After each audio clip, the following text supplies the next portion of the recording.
"Your services are no longer required," Lana announced, her voice carrying across the mahogany table in our family's boardroom. "Clear your office by tomorrow." I observed the faces around me, board members with raised eyebrows, executives shifting uncomfortably in their leather chairs, and my sister, with that self-satisfied smile I knew all too well. She had waited years for this moment. "Is that all?" I asked, my voice steady despite the anger bubbling beneath. "Yes, Valerie, that will be all," Lana replied, already turning her attention to the next agenda item. I gathered my notepad and pen, nodded politely to the board members, and walked out with my dignity intact. The heavy door closed behind me with a soft click that belied the magnitude of what had just happened.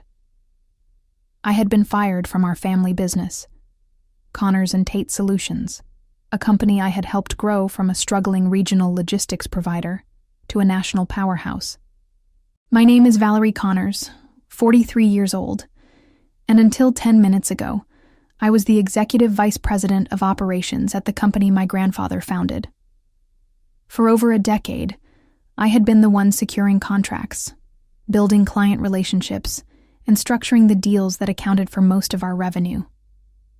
While Lana focused on corporate image and playing politics with board members, I had been the engine driving our growth in Nashville, Tennessee. I walked to my office, a corner space I had earned through years of dedication. My assistant Natalie looked up, her expression immediately concerned when she saw my face. "Val? What happened in there?" I closed the door behind me before answering. "Lana fired me, effective immediately. I need to clear out tomorrow." Natalie's mouth fell open. "She can't do that. Without you, this place would—" "She can, and she did." I sank into my chair, allowing myself just one moment of shock before the wheels in my mind started turning. Dad made her CEO, and the board approved it. It's her show now. But why? You've brought in over 70% of our major clients. I smiled faintly. And that's precisely why. I've outshined her for years, and she couldn't stand it. But as the initial shock faded, a curious calm settled over me. I opened my desk drawer and pulled out a leather portfolio I'd kept for exactly this scenario. Inside were documents I'd prepared meticulously over the past 5 years. Contracts, agreements, and legal paperwork. "Natalie," I said, my voice steadier now. "Remember that restructuring I implemented 5 years ago? The one where I created VC Strategy Group?" Her eyes widened with realization. "Your consulting LLC? The one that technically holds all the client contracts?" I nodded, allowing myself the first genuine smile since I'd walked into that board meeting. I think it's time to remind my sister exactly who brings in the business around here. I'd seen this coming years ago. Our father, James Connors, had always favored Lana despite her mediocre business acumen. She had the right look, the right connections, and most importantly, she never challenged his authority. I, on the other hand, had ideas. Too many ideas for a daughter in a traditional family business. "You're making waves, Val," Dad would say whenever I proposed a new direction or efficiency. "Let's stick with what works." What worked, apparently, was letting Lana take credit for my innovations. While I built relationships with shipping companies, warehousing facilities, and corporate clients across the Southeast, Lana was the face at industry events. While I negotiated terms that grew our profit margins by double digits annually, Lana gave presentations to the board using my numbers. Our differences extended beyond business. Growing up, Lana was the beauty queen, homecoming royalty, sorority president, all charm and social grace. I was the pragmatic one, more interested in logistics problems than country club politics. "Why can't you be more like your sister?" Mom would ask, not unkindly. "She makes connections so easily." What they never understood was that I made connections too, just different ones.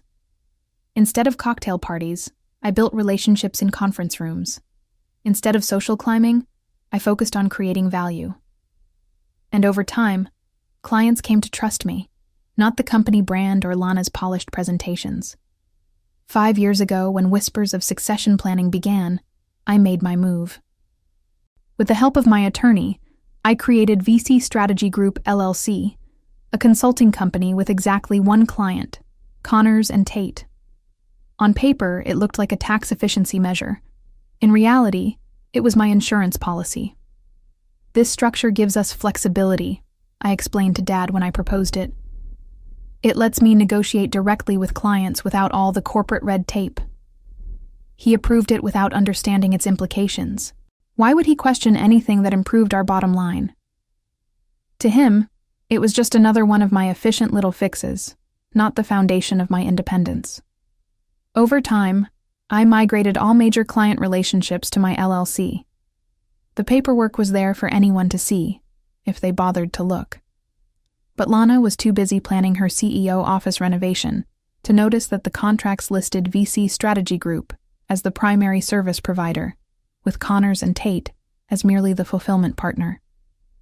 Dad's retirement announcement last month had accelerated everything. The succession plan was unveiled. Lana would become CEO, and I would remain in my operational role, essentially doing the work while she wore the title. Or so they thought.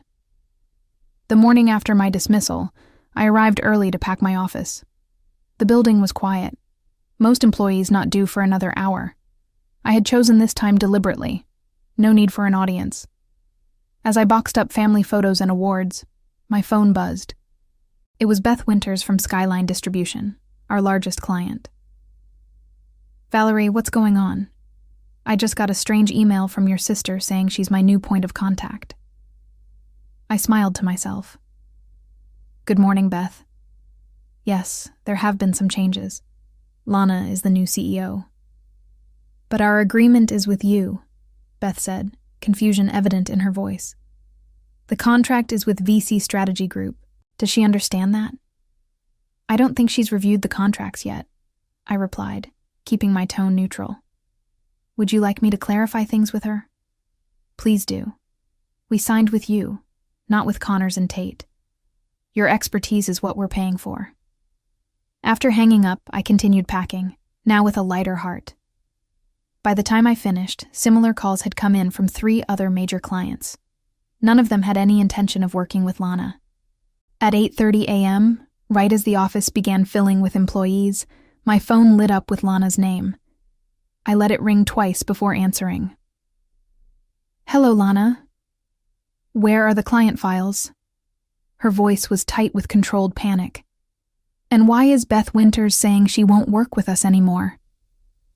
"The client files are exactly where they've always been," I replied calmly. "In the shared drive, organized by account. As for Beth, she's exercising her contractual rights." "What are you talking about? What contractual rights?" I could picture her perfectly, standing in her new CEO office, probably wearing one of her immaculate pantsuits, her face flushed with frustration. "Check the contract headers, Lana. All of our major accounts are contracted through VC Strategy Group, my consulting company. Connors and Tate is just the fulfillment partner.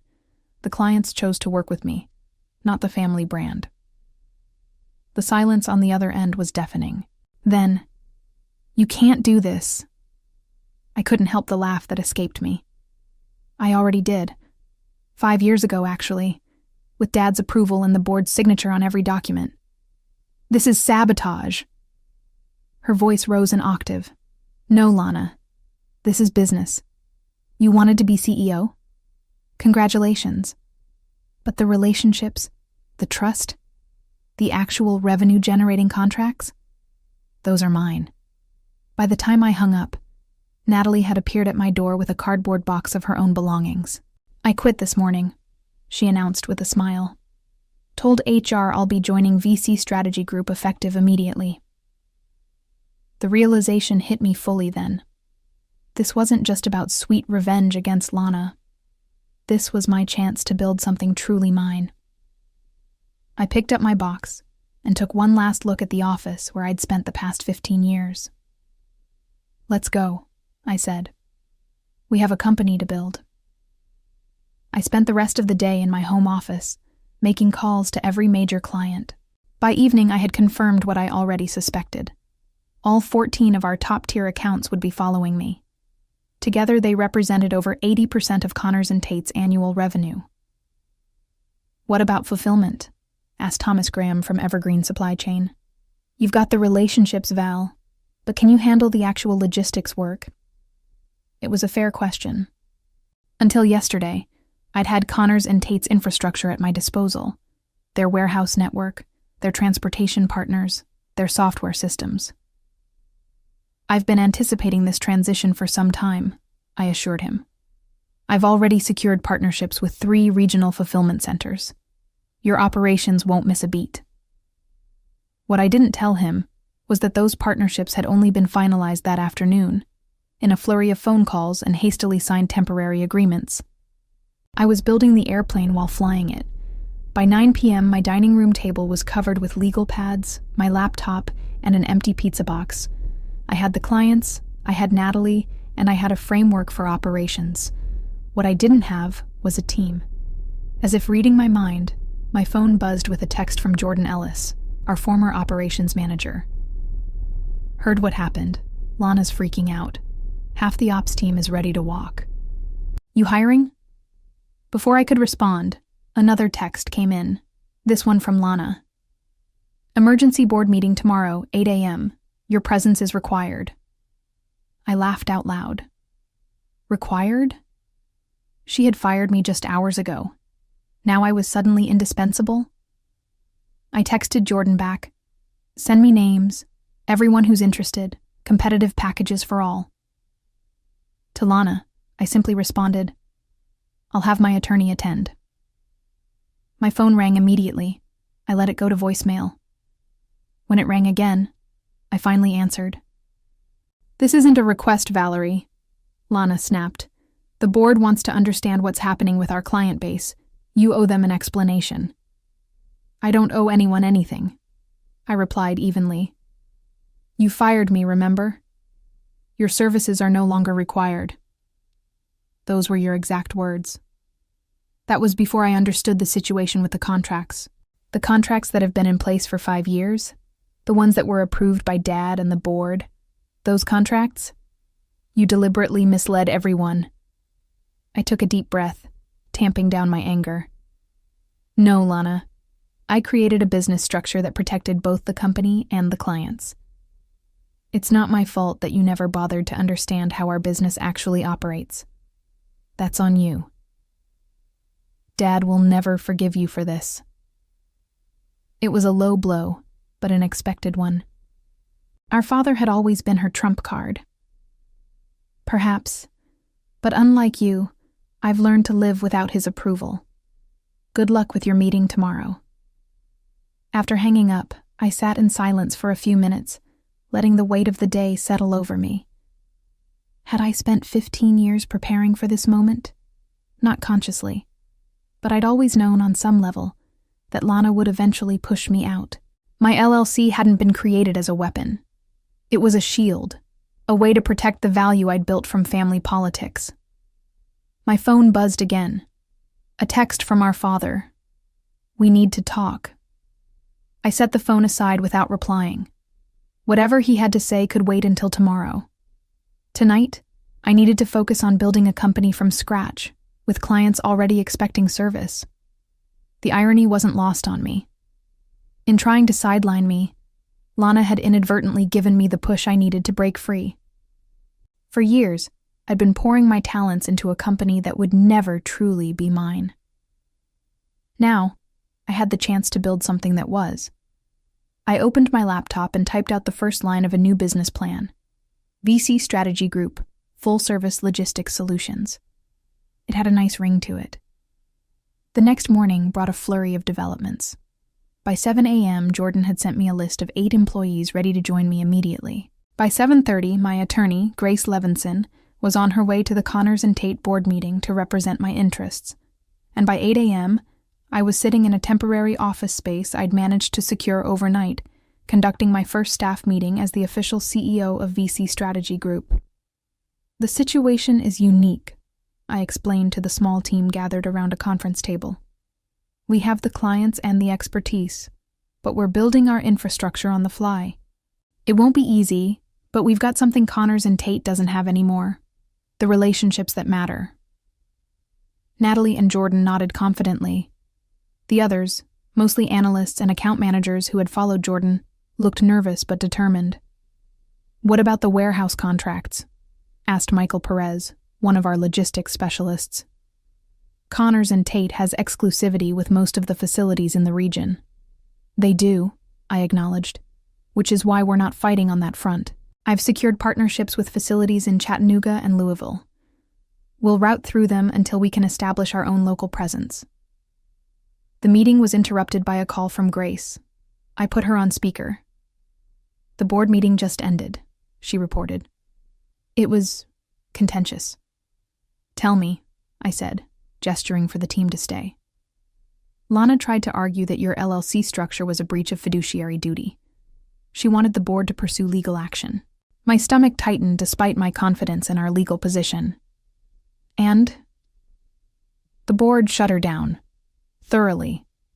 Apparently, 2 of the members had actually read the contracts when they were signed and understood exactly what they were approving.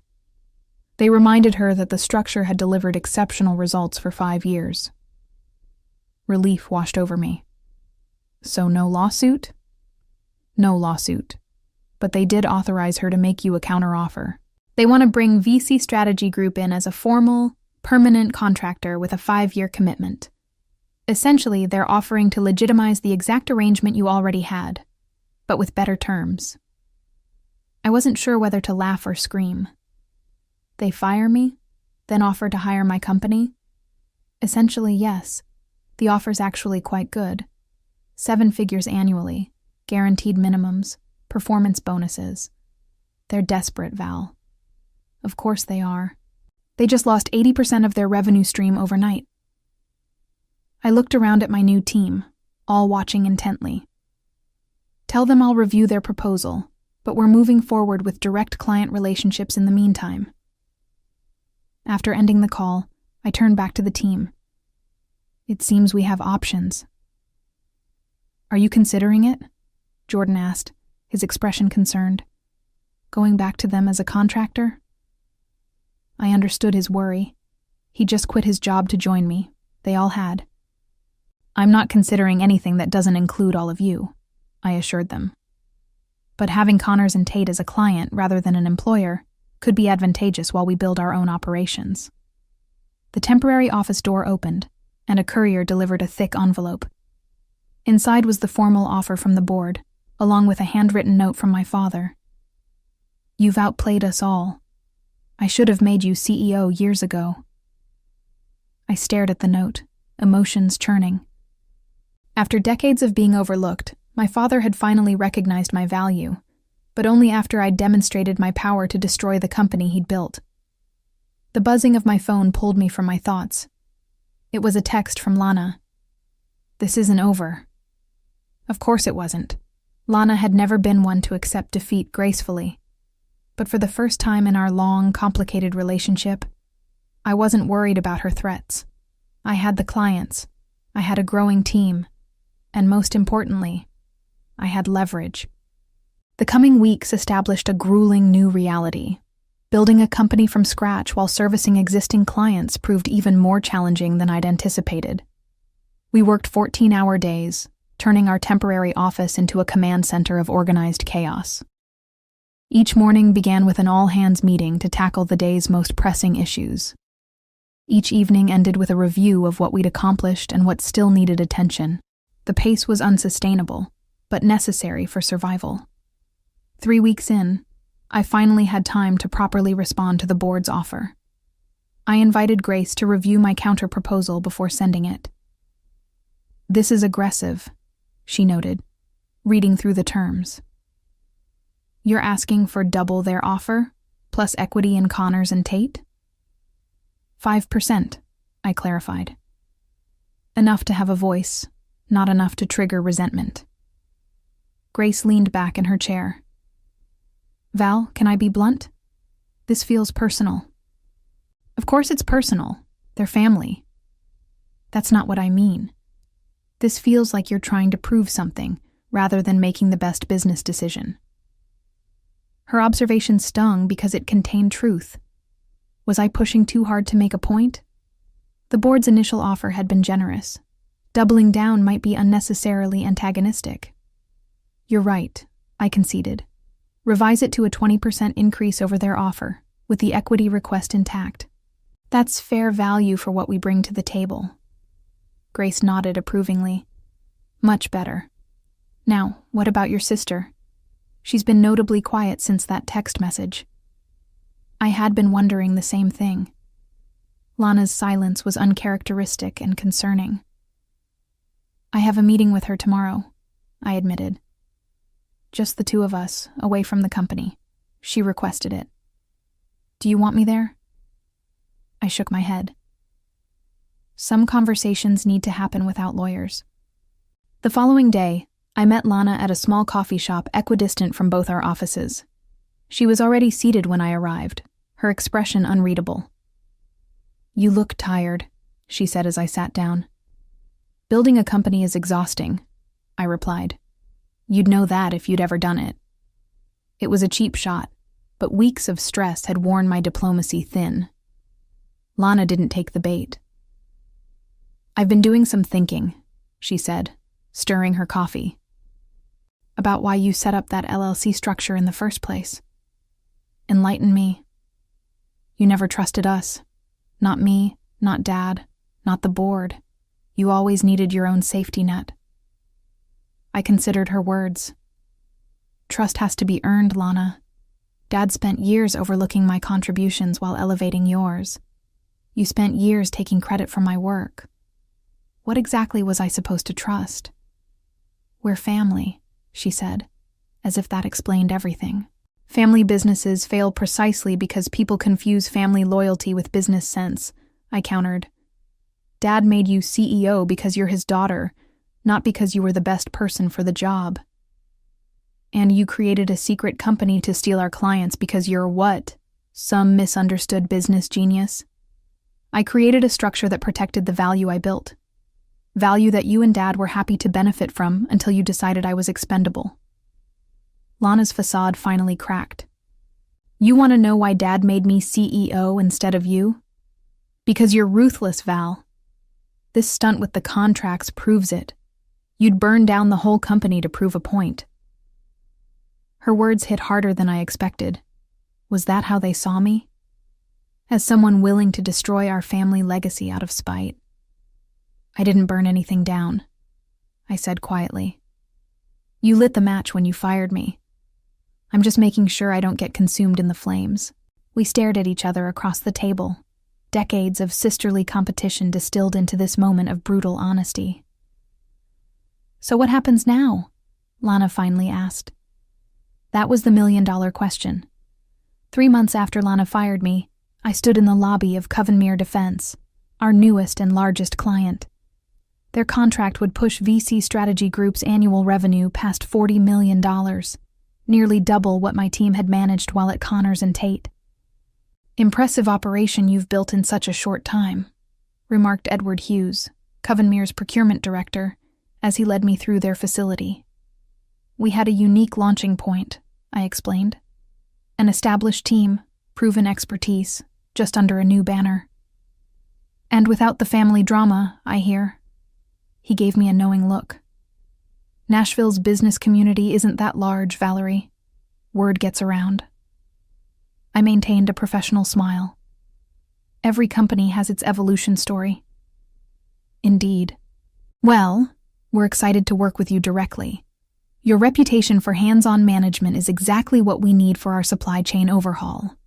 Later that afternoon, I returned to our new permanent offices, a renovated warehouse space with exposed brick walls, open workstations, and private meeting rooms named after our first clients.